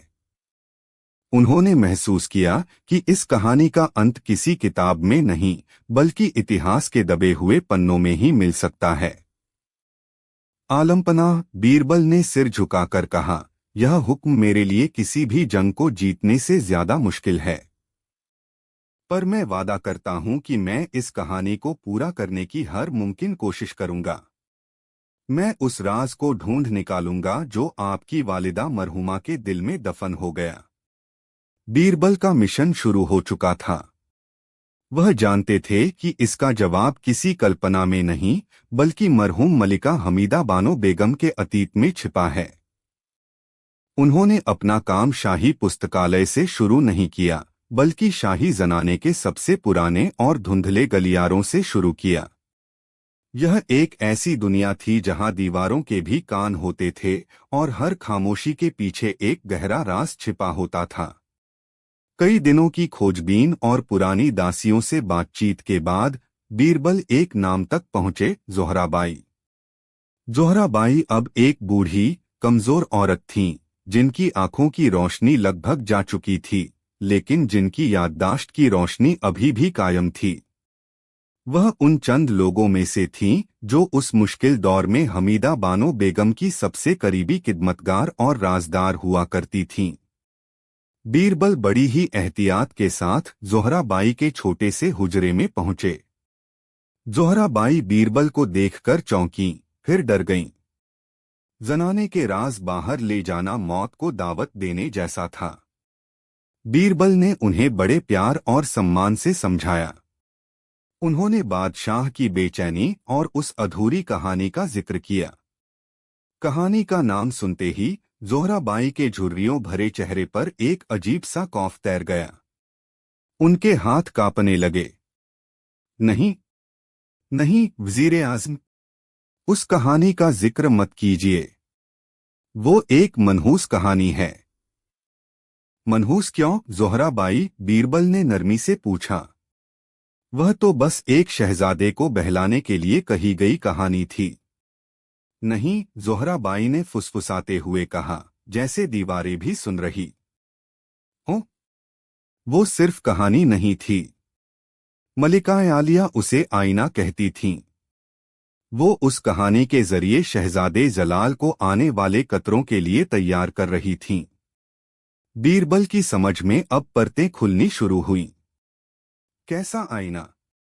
कैसे खतरे? ज़ोहराबाई ने बताया, कहानी का सूर्य पक्षी कोई और नहीं, खुद नन्हे शहजादे जलाल थे। और फुसफुसाहटों का पर्वत यह मुगलिया सल्तनत और इसका दरबार था, जो उस वक्त साजिशों, धोखों और गद्दारी की फुसफुसाहटों से भरा हुआ था। हर कोई तख्त का भूखा था। मलिका जानती थीं कि एक दिन उनके बेटे को इन सब का सामना करना पड़ेगा। वह उसे कहानी के जरिए सिखा रही थीं कि कैसे नेकनियति और हिम्मत से इन मुश्किलों को पार करना है। तो फिर उन्होंने कहानी अधूरी क्यों छोड़ दी? बीरबल ने सीधा सवाल किया। ज़ोहराबाई की आंखों में आंसू आ गए, क्योंकि जिस रात उन्हें कहानी का आखिरी हिस्सा सुनाना था, उसी रात कहानी हकीकत बन गई। उसी रात हकीकत में सूर्यपक्षी पर्वत के दिल तक पहुंच गया था, और उसने जो देखा वह इतना भयानक था कि मलिका की रूह कांप गई। ज़ोहराबाई ने कांपती आवाज में जो बताया, उसने बीरबल के पैरों तले जमीन खिसका दी। उस दौर में जब हुमायूं निर्वासन में थे, दरबार के कई ताकतवर अमीर और सरदार अंदर ही अंदर अपनी ताकत बढ़ा रहे थे। उनमें से एक था मीर कासिम, जो बाहर से वफादार दिखता था पर अंदर से बेहद महत्वाकांक्षी और क्रूर था। वह हुमायूं के सौतेले भाई और अकबर के चाचा मिर्जा कामरान का आदमी था और चाहता था कि अकबर को रास्ते से हटाकर तख्त पर कामरान का हक मजबूत किया जाए। मीर कासिम ने एक खौफनाक साजिश रची। उसने शहजादे अकबर के दूध में एक धीमा जहर मिलाने के लिए जनाने की एक दासी को सोने की अशर्फियों का लालच देकर खरीद लिया था। यह साजिश अपने अंतिम चरण में थी। हमीदा बानो बेगम को कुछ दिनों से उस दासी के व्यवहार में कुछ अजीब लग रहा था। उनके जासूसों ने भी मीर कासिम की बढ़ती गतिविधियों की खबर दी थी। जिस रात उन्हें कहानी पूरी करनी थी, उसी शाम उन्हें अपनी एक वफादार खिदमतगार के जरिए इस पूरी साजिश का पुख्ता सबूत मिल गया। उन्हें पता चल गया कि आज रात शहजादे के दूध में जहर मिलाया जाएगा। वह एक माँ थीं और एक मलिका भी। वह अगर शोर मचातीं तो दरबार में कानाजंगी छिड़ जाती, जिसका फायदा दुश्मन उठाते। हुमायूं की सल्तनत जो पहले ही कमजोर थी, शायद हमेशा के लिए खत्म हो जाती। उन्होंने एक माँ की ममता और एक मलिका की बुद्धि दोनों का इस्तेमाल किया। कहानी सुनाने के ठीक बाद जब अकबर सो गए, हमीदा बानो बेगम अपनी भरोसेमंद ज़ोहराबाई और दो वफादार हबशी अंगरक्षकों के साथ चुपके से उस दासी के कमरे में गईं। दासी जहर की पुड़िया दूध में मिलाने ही वाली थी कि उसे रंगे हाथों पकड़ लिया गया। सामने मलिका को देखकर उसके होश उड़ गए। मौत के डर से उसने सब कुछ उगल दिया। उसने मीर कासिम का नाम ले लिया। हमीदा बानो बेगम के सामने अब एक भयानक मंजर था। कहानी का सूर्यपक्षी अकबर पर्वत के दिल दरबार के सबसे भरोसेमंद लोगों के बीच पहुंच चुका था और उसने खजाना नहीं बल्कि अपनी मौत का फरमान देखा था। उसने देखा था कि जिसे वो अपना समझता है, वही उसकी जान का दुश्मन है। ज़ोहराबाई ने रोते हुए कहा, उस रात मलिका ने उस दासी और इस राज दोनों को हमेशा के लिए खामोश कर दिया। उन्होंने मीर कासिम को भी सीधे सजा नहीं दी, क्योंकि उसके पीछे कई और बड़े सरदार थे। उन्होंने कूटनीति से काम लिया। उन्होंने मीर कासिम को एक ऐसे खतरनाक और नामुमकिन फौजी मिशन पर सरहद भेज दिया, जहां से उसका जिंदा लौटना नामुमकिन था। और हुआ भी वही, वह वहीं मारा गया। उस रात के बाद मलिका टूट गई थीं। ज़ोबाई ने अपनी बात पूरी की। वह अपने मासूम बेटे को यह कैसे बताती कि जिस दुनिया को वो कहानियों में खूबसूरत समझता है, उसकी हकीकत कितनी जहरीली है। वह कैसे बताती कि पर्वत के दिल में कोई जादुई खजाना नहीं, बल्कि गद्दारी के जहरीले सांप बैठे हैं। वह अपने बेटे का बचपन और उसकी मासूमियत छीनना नहीं चाहती थीं। इसलिए उन्होंने वह कहानी हमेशा के लिए अधूरी छोड़ दी, क्योंकि उसकी हकीकत इतनी कड़वी थी जो एक बच्चे के लिए जानना नामुमकिन था। बीरबल स्तब्ध थे। उनके सामने अब पूरी तस्वीर साफ थी। वह कहानी अधूरी नहीं छोड़ी गई थी, उसे हकीकत ने पूरा कर दिया था।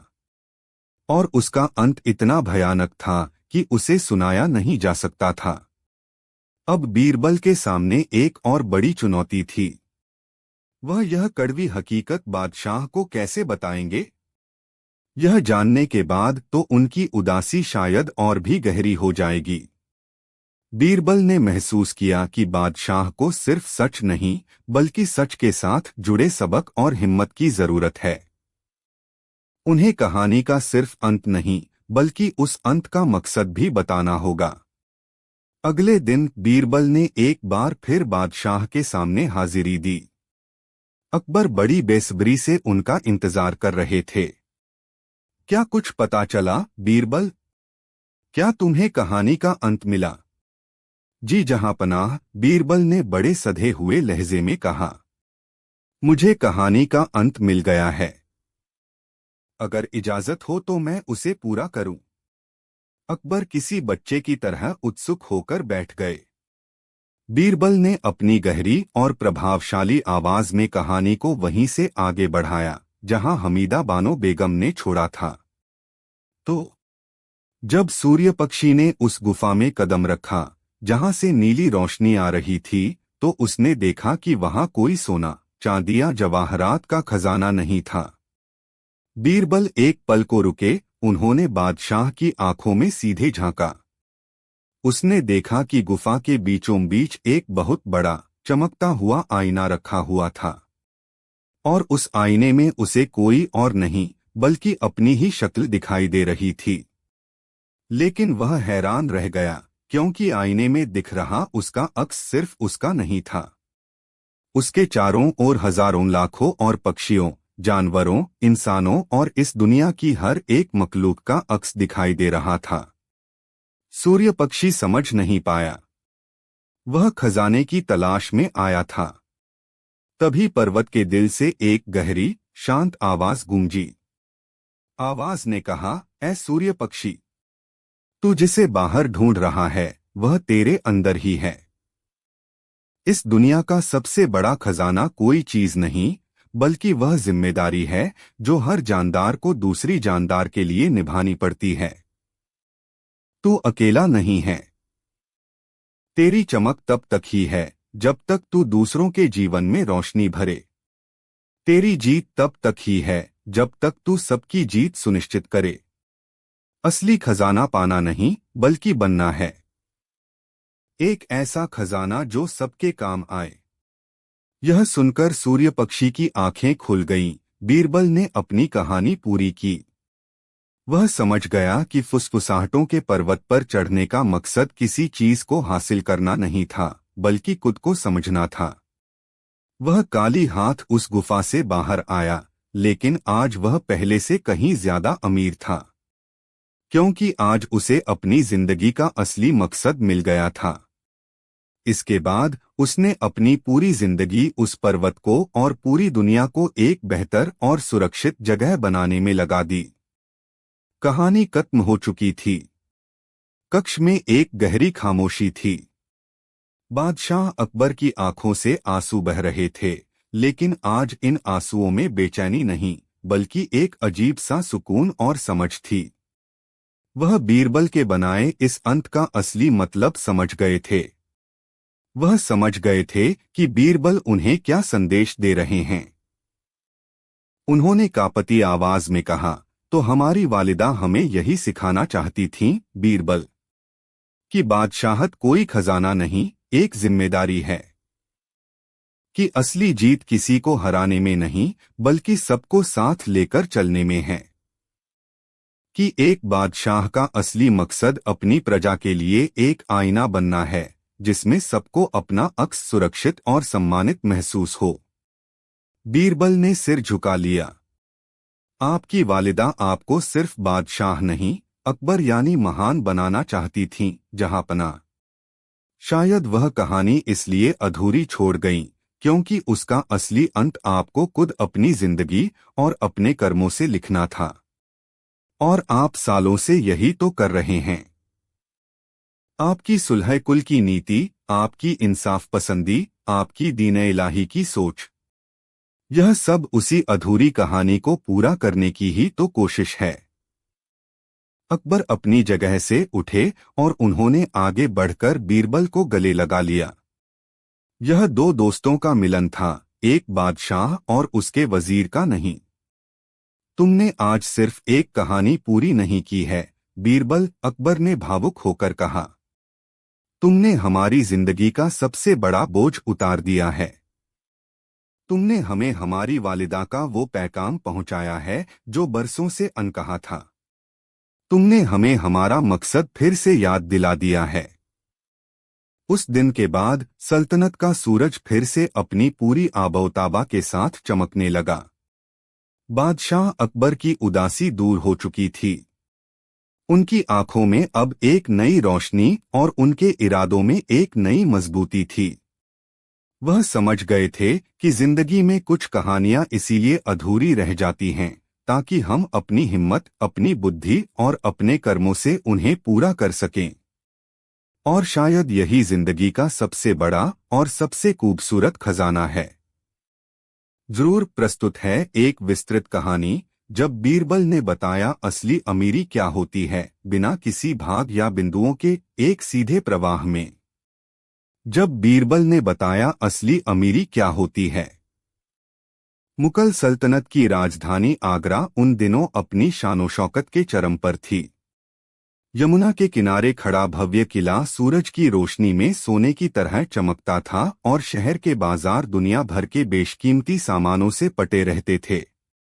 शहंशाह अकबर का दरबार न केवल सत्ता का केंद्र था, बल्कि दौलत और प्रतिभा का एक ऐसा संगम था जहां हर कोई अपनी धाक जमाने की होड़ में लगा रहता था। दरबार में मौजूद अमीर उमरा अपनी आलीशान हवेलियों, बेशकीमती पोशाकों और सोने चांदी से लदे हाथियों के जरिए एक दूसरे से बढ़कर दिखने की कोशिश करते थे। अमीरी का पैमाना यह था कि किसके पास ज्यादा जमीन है, किसके खजाने में ज्यादा अशर्फियां हैं और कौन बादशाह को ज्यादा महंगा तोहफा पेश कर सकता है। इसी चमकदमक और दिखावे के माहौल में एक दिन दरबार में एक अजीबोगरीब बहस छिड़ गई। बहस का मुद्दा था, सल्तनत का सबसे अमीर व्यक्ति कौन है। बहस की शुरुआत दरबार के एक बेहद दौलतमंद और घमंडी अमीर सेठ हीराचंद ने की। हीराचंद का व्यापार काबुल से लेकर बंगाल तक फैला हुआ था और उसकी तिजोरियां सोने चांदी से हमेशा भरी रहती थीं। उसने बड़ी अकड़ के साथ कहा, इसमें बहस की क्या बात है। जहां पनाह की छत्रछाया में इस वक्त सल्तनत का सबसे अमीर व्यक्ति मैं ही हूं। मेरे पास इतना सोना है कि आगरा की सड़कें सोने से मढ़ी जा सकती हैं। उसकी बात सुनकर दरबार के एक और जागीरदार, राव दलपत सिंह, जिनका रुतबा भी कुछ कम न था, भड़क उठे। गुस्ताखी माफ हो सेठ जी, पर अमीरी सिर्फ सोने चांदी से नहीं नापी जाती। मेरे पास हजारों बीघा उपजाऊ जमीन है, जिस पर काम करने वाले हजारों किसान मेरी एक आवाज पर जान देने को तैयार हैं। असली दौलत जमीन होती है, सोना नहीं। फिर क्या था, दरबार में मौजूद हर अमीर अपनी अपनी दौलत का बखान करने लगा। कोई अपने जवाहरातों के खजाने की बात करता, तो कोई अपने घोड़ों के अस्तबल की। कोई अपनी संगमरमर की हवेलियों का जिक्र करता, तो कोई अपने व्यापारिक जहाजों के बेड़े का। बहस इतनी गर्मा गई कि दरबार मछली बाजार लगने लगा। बादशाह अकबर यह सब खामोशी से देख रहे थे। उनके चेहरे पर एक हल्की सी मुस्कान थी, जैसे वह इस बचकानी बहस का मजा ले रहे हों। उनकी नजरें बीरबल को ढूंढ रही थीं, जो हमेशा की तरह एक कोने में खड़े शांत भाव से यह सारा तमाशा देख रहे थे। और बीरबल, तुम इस बारे में क्या सोचते हो? अकबर ने सीधे बीरबल से सवाल किया। तुम्हारी नजर में सल्तनत का सबसे अमीर व्यक्ति कौन है? या क्या तुम खुद को सबसे अमीर मानते हो क्योंकि तुम्हारे पास बुद्धि की दौलत है? बादशाह के सवाल करते ही पूरा दरबार खामोश हो गया। सबकी नजरें बीरबल पर टिक गईं। सेठ हीराचंद और राव दलपत सिंह ने व्यंग्य से बीरबल की ओर देखा। बीरबल का रहन-सहन हमेशा से सादा था। उनके पास न बड़ी जागीर थी, न सोने के ढेर। वह जानते थे कि ये अमीर मन ही मन उनका मजाक उड़ा रहे हैं। बीरबल ने अदब से सिर झुकाया और मुस्कुराते हुए कहा, आलमपनाह, गुस्ताखी माफ हो, पर इस दरबार में मौजूद कोई भी शख्स, यहाँ तक कि आप खुद भी, सल्तनत के सबसे अमीर व्यक्ति नहीं हैं। यह सुनना था कि दरबार में जैसे भूचाल आ गया। हर कोई हैरान और नाराज था। बादशाह को सबसे अमीर न कहना एक तरह से उनकी तौहीन थी। सेठ हीराचंद ने तपाक से कहा, यह तो हद हो गई। बीरबल, लगता है तुम्हारी अक्ल घास चरने गई है। अगर हिंदुस्तान के शहंशाह सबसे अमीर नहीं हैं, तो फिर कौन है? अकबर भी बीरबल के इस जवाब से चौंके, पर वह जानते थे कि बीरबल की किसी भी बात के पीछे कोई गहरा मतलब जरूर छिपा होता है। उन्होंने संयम से पूछा, ठीक है बीरबल, हम तुम्हारी बात मान लेते हैं। तो फिर बताओ, कौन है वह खुशकिस्मत इंसान जो हमसे भी ज्यादा अमीर है? और तुम यह कैसे साबित करोगे? बीरबल ने कहा, जहांपनाह, मैं अपनी बात जरूर साबित करूंगा, लेकिन इसके लिए मुझे 7 दिन की मोहलत और शाही खजाने से 10,000 सोने की अशर्फियों की जरूरत होगी। 10,000 अशर्फिया, यह एक बहुत बड़ी रकम थी। दरबारियों ने एक दूसरे को हैरानी से देखा। सेठ हीराचंद ने फुसफुसाते हुए कहा, लगता है बीरबल की नीयत खराब हो गई है। वह सरकारी पैसा हड़पना चाहता है। लेकिन अकबर को बीरबल पर पूरा भरोसा था। उन्होंने खजांची को हुक्म दिया, बीरबल को 10,000 अशर्फिया दे दी जाए। और हाँ बीरबल, 7 दिन बाद तुम्हें दरबार में यह साबित करना होगा कि तुम्हारी बात में सच्चाई है, वरना सजा के लिए तैयार रहना। जो हुक्म आलमपनाह, कहकर बीरबल ने अशर्फियों की थैली ली और दरबार से चले गए।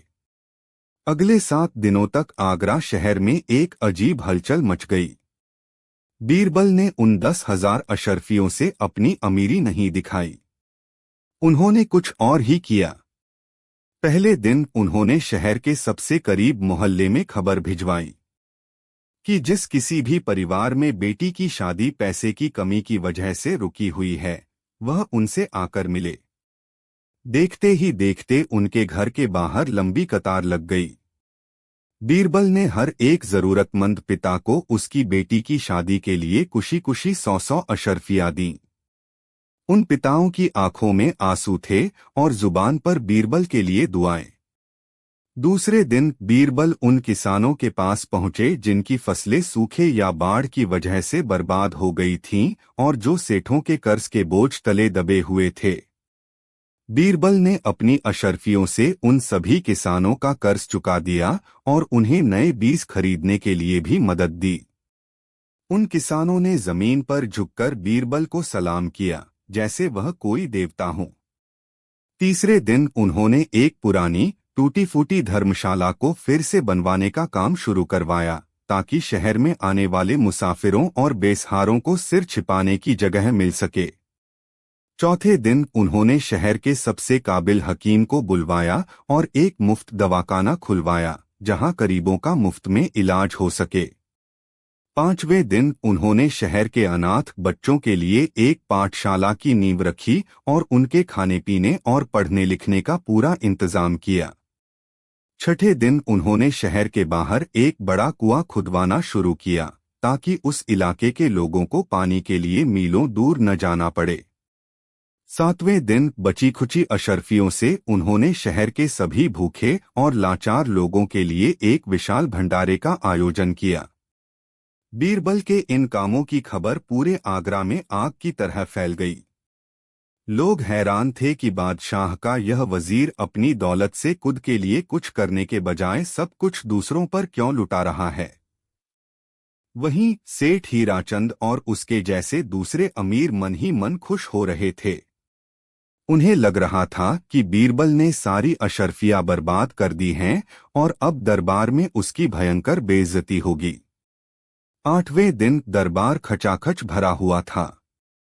हर कोई यह देखने के लिए बेताब था कि बीरबल अपनी बात कैसे साबित करते हैं। सेठ हीराचंद और राव दलपत सिंह पहली कतार में बैठे थे और उनके चेहरों पर व्यंग्य की मुस्कान थी। बीरबल तय समय पर दरबार में हाजिर हुए।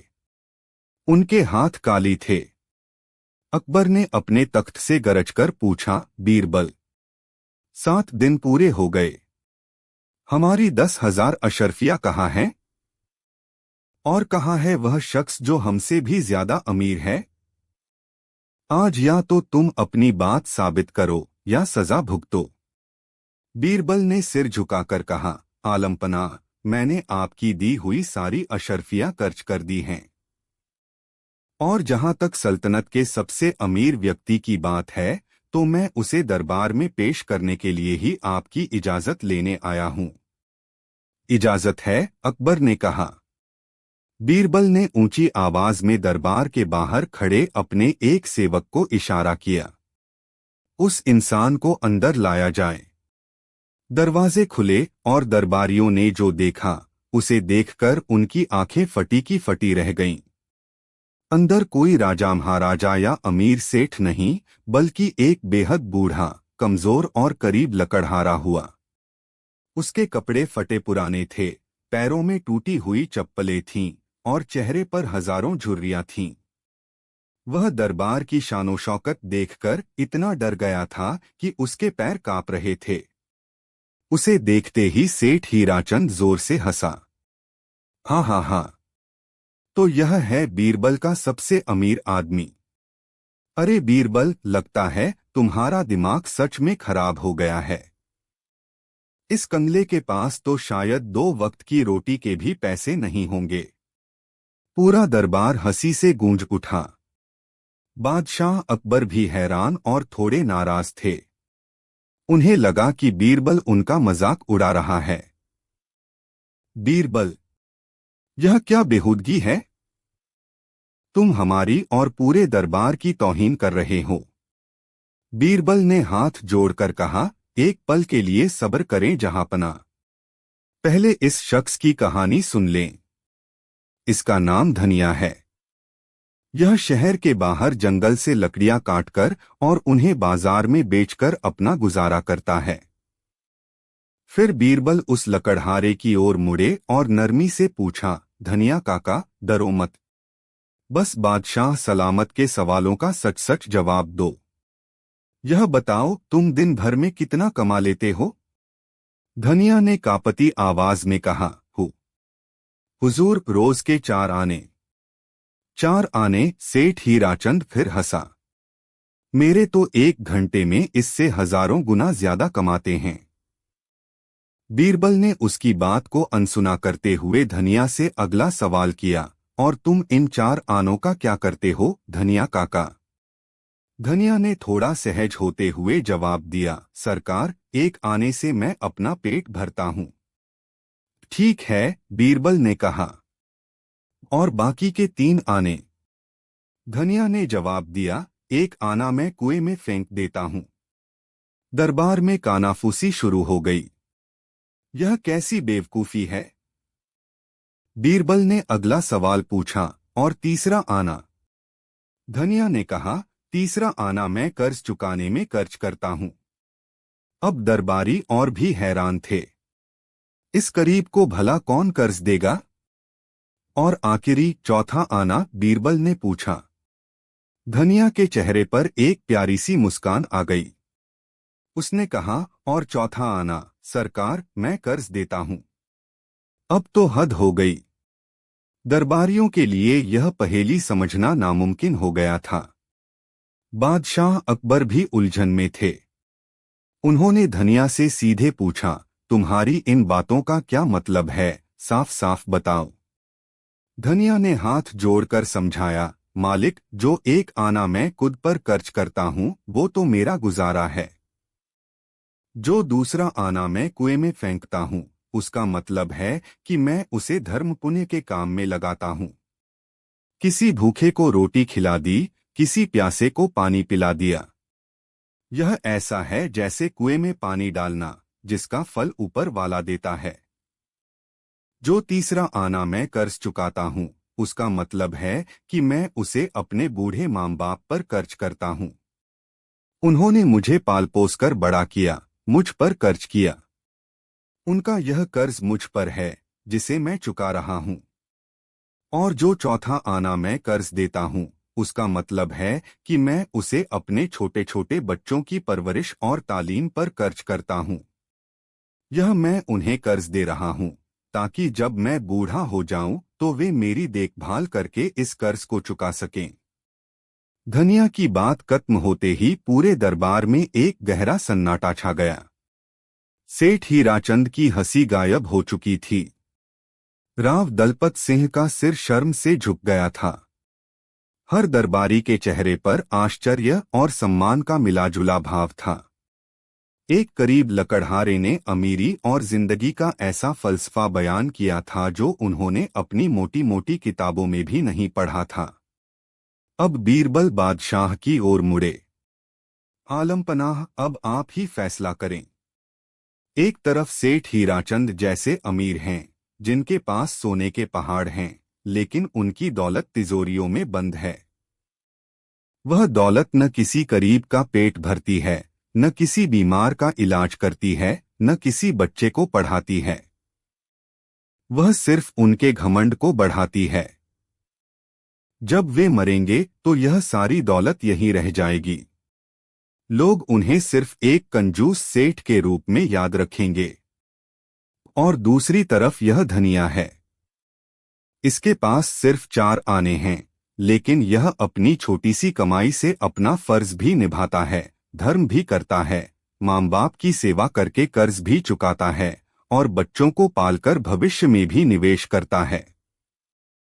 इसकी दौलत सिर्फ पैसा नहीं, बल्कि पुण्य, सेवा, संस्कार और प्यार है।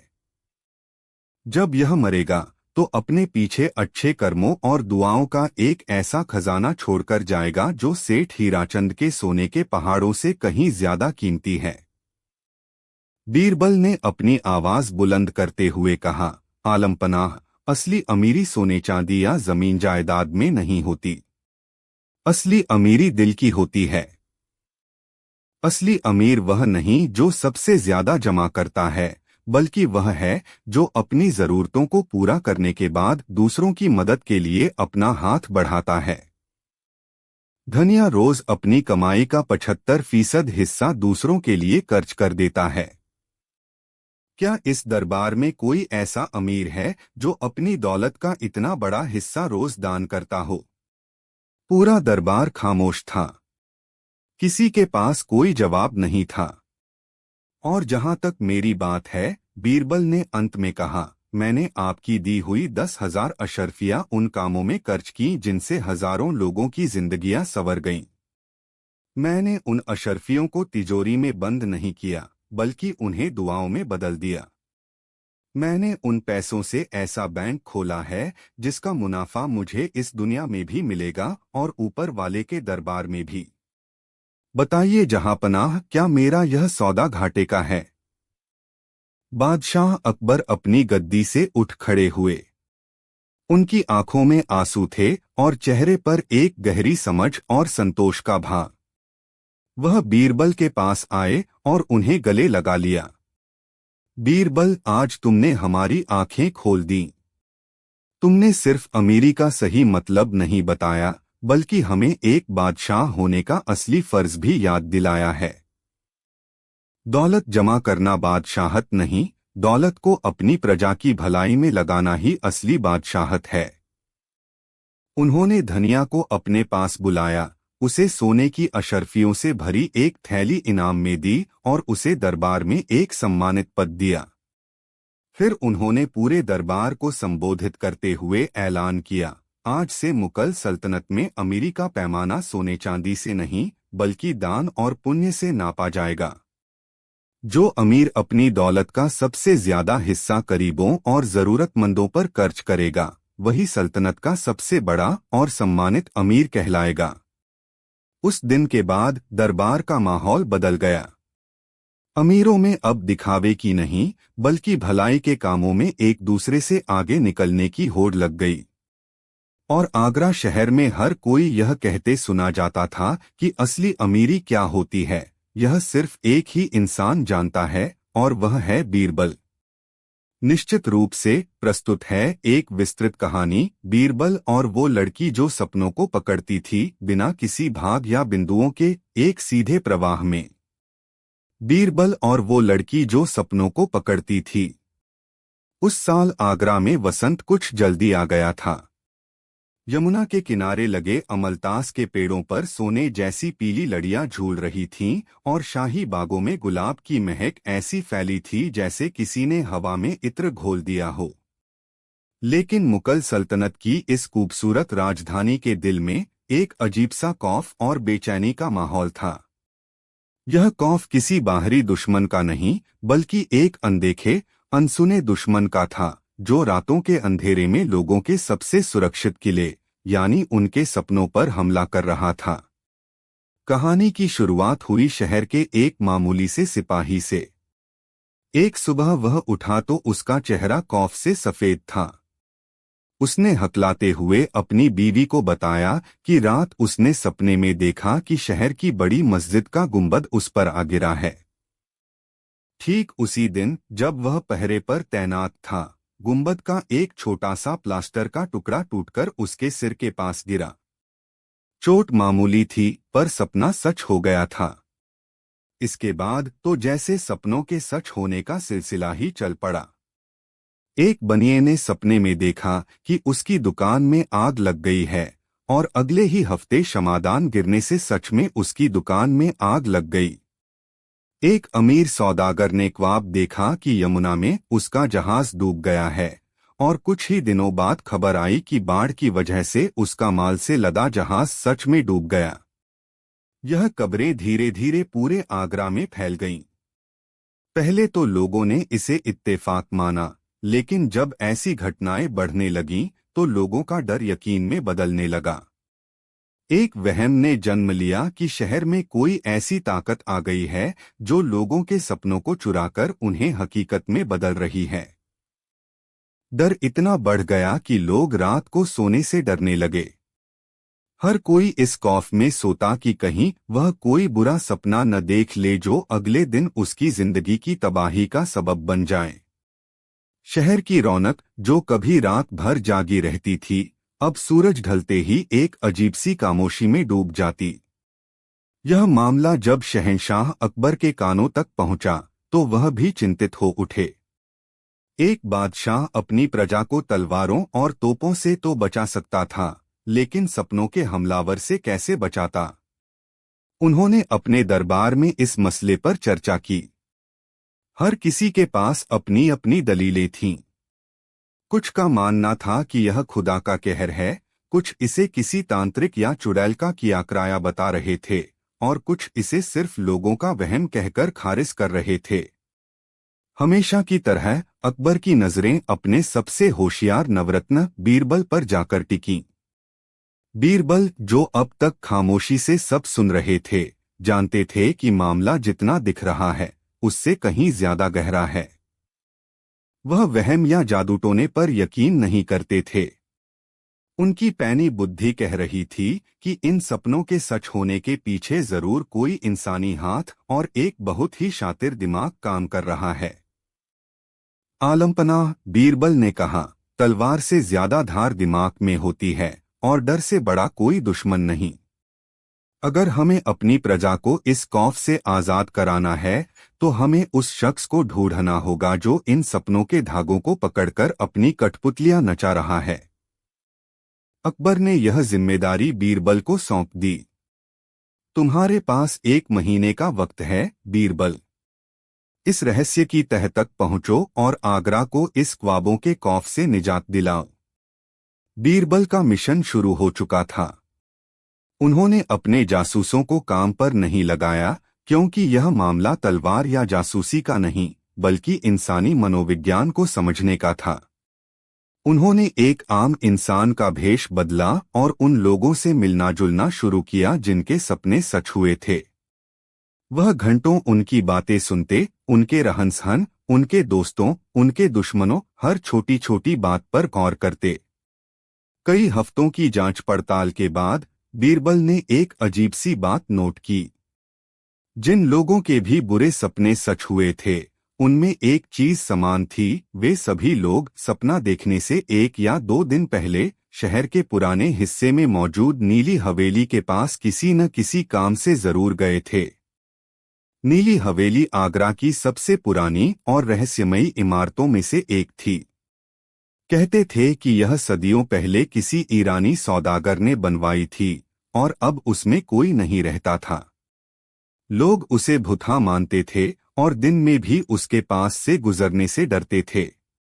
लेकिन बीरबल को अब यकीन हो चला था कि सपनों का यह खेल इसी हवेली के अंदर या उसके आसपास से ही खेला जा रहा है। बीरबल ने हवेली पर नजर रखनी शुरू कर दी।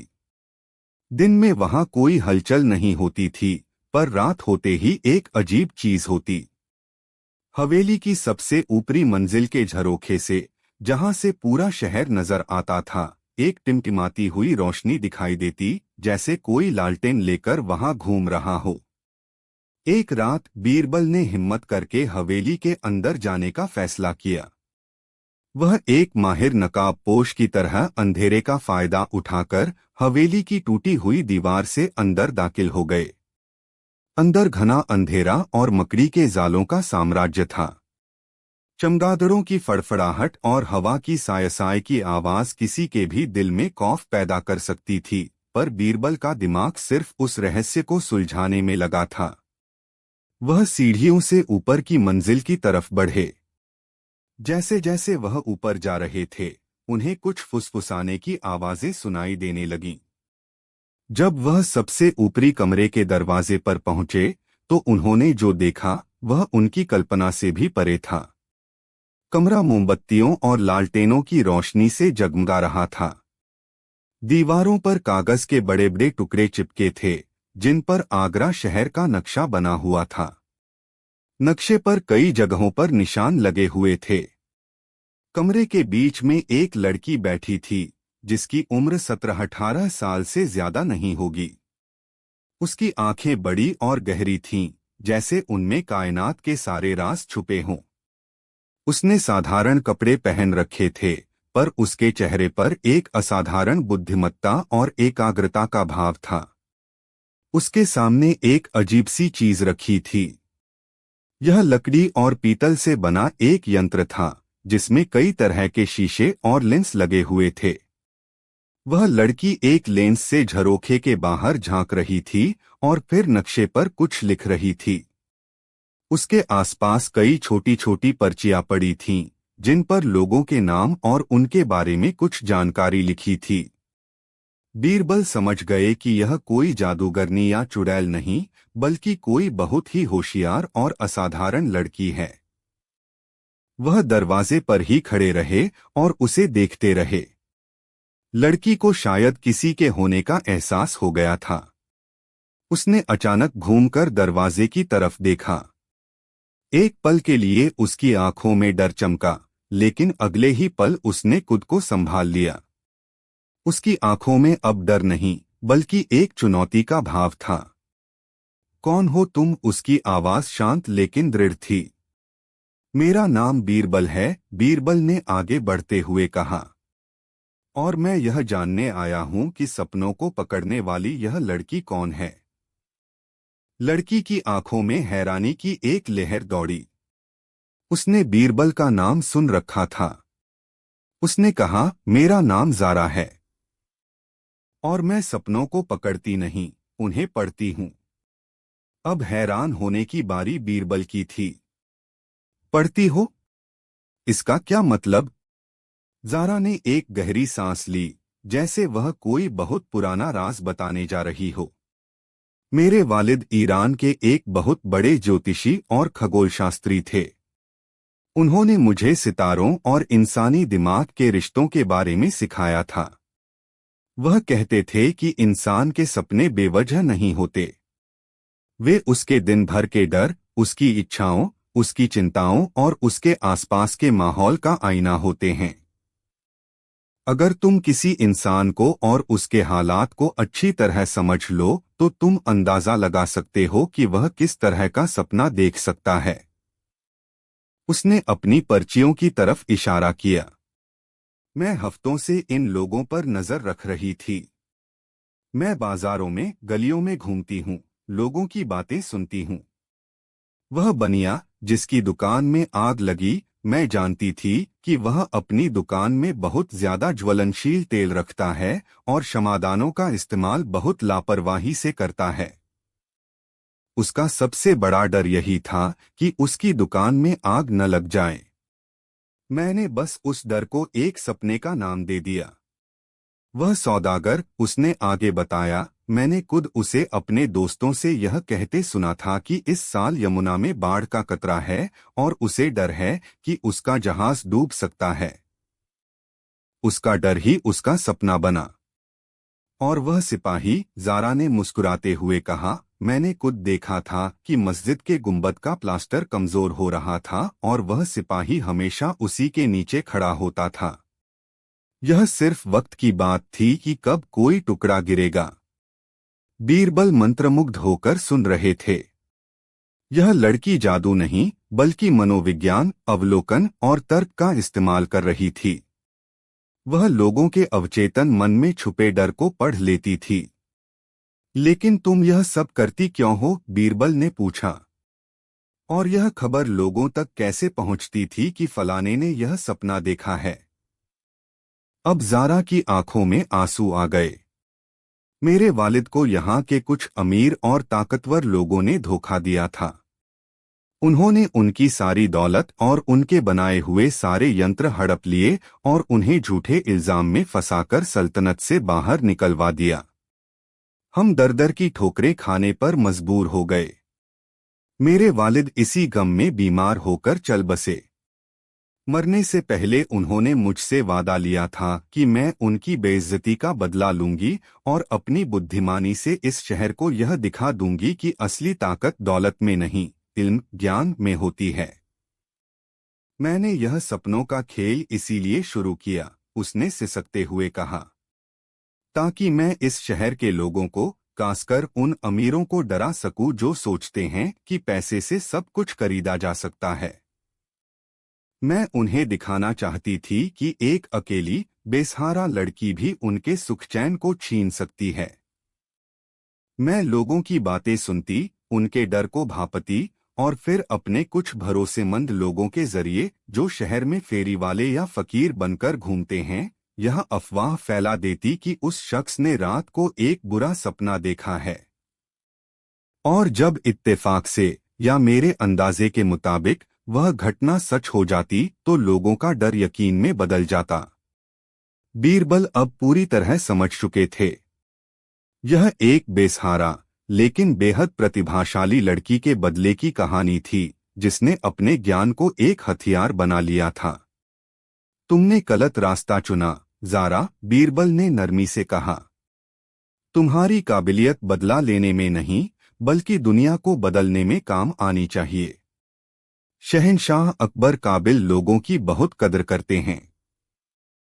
अगर तुम अपनी यह असाधारण क्षमता उनकी सल्तनत की भलाई के लिए इस्तेमाल करो तो तुम्हें वह इज्जत और मुकाम मिलेगा जिसकी तुम हकदार हो। बीरबल ने जारा के सामने एक प्रस्ताव रखा। उन्होंने कहा, मैं तुम्हारी मदद करूंगा।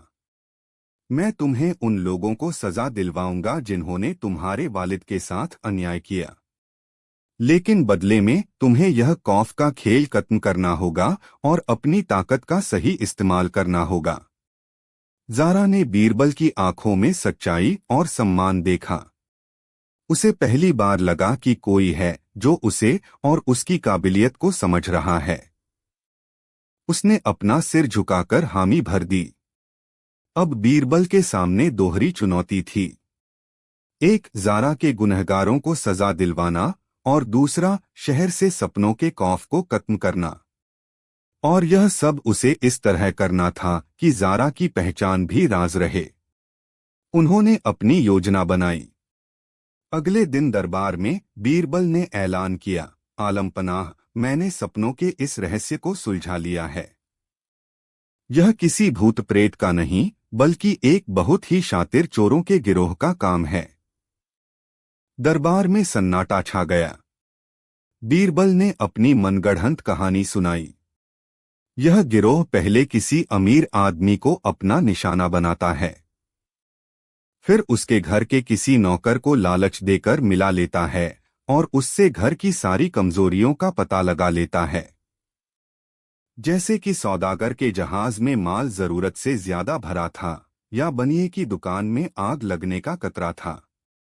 फिर यह गिरोह अफवाह फैलाता है कि उस आदमी ने बुरा सपना देखा है और कुछ दिन बाद वे खुद ही उस सपने को सच कर देते हैं, यानी चोरी या आगजनी को अंजाम देते हैं, ताकि लोगों को लगे कि यह किसी दैवीय शक्ति का काम है और किसी को उन पर शक न हो।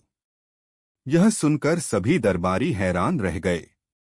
यह दलील बहुत ही तर्कपूर्ण लग रही थी और जहांपनाह बीरबल ने अपनी बात को और पुख्ता करते हुए कहा, मेरे पास इस बात के सबूत हैं कि इस गिरोह के तार शहर के कुछ नामी गिरामी लोगों से जुड़े हैं। यह कहकर बीरबल ने उन अमीरों के नाम लिए जिन्होंने ज़ारा के पिता को धोखा दिया था। ज़ारा ने पहले ही बीरबल को उन लोगों के खिलाफ कुछ ऐसे सबूत दे दिए थे जो उनके दूसरे गैरकानूनी धंधों से जुड़े थे। बादशाह अकबर ने फौरन उन अमीरों की गिरफ्तारी और जांच का हुक्म दिया। जांच में उनके खिलाफ और भी कई संगीन इल्जाम साबित हुए और उन्हें कड़ी सजा दी गई। अब बारी थी शहर से खौफ को मिटाने की। बीरबल ने बादशाह से कहा, आलमपनाह, डर को सिर्फ डर ही काट सकता है। हमें लोगों को यह यकीन दिलाना होगा कि अब सपनों को काबू करने वाली एक अच्छी ताकत आ गई है। बीरबल के कहने पर पूरे शहर में मुनादी करवाई गई कि शहंशाह अकबर ने एक महान फकीर को बुलाया है जिनके पास सपनों को नियंत्रित करने की शक्ति है। वह अब से आगरा में ही रहेंगे और यह सुनिश्चित करेंगे कि कोई भी बुरा सपना सच न हो। इसके बाद ज़ारा ने बीरबल के साथ मिलकर अपना काम शुरू किया, लेकिन इस बार एक नए और सकारात्मक तरीके से। अब वह लोगों के डर को नहीं बल्कि उनकी उम्मीदों और उनकी समस्याओं को पढ़ती थी। एक गरीब किसान था जो अच्छी बारिश के लिए तरस रहा था। ज़ारा ने मौसम का अध्ययन किया, बादलों की चाल को समझा और बीरबल को बताया कि 2 दिन बाद भारी बारिश की संभावना है। बीरबल ने यह बात उस महान फकीर के जरिए फैलवा दी। जब 2 दिन बाद सच में जोरदार बारिश हुई तो लोगों का उस फकीर पर यकीन मजबूत हो गया। एक माँ थी जिसका बेटा कई महीनों से बीमार था। ज़ारा ने उस लड़के की बीमारी के लक्षणों का अध्ययन किया और पुरानी किताबों में से एक दुर्लभ जड़ी बूटी का पता लगाया जो उसकी मदद कर सकती थी।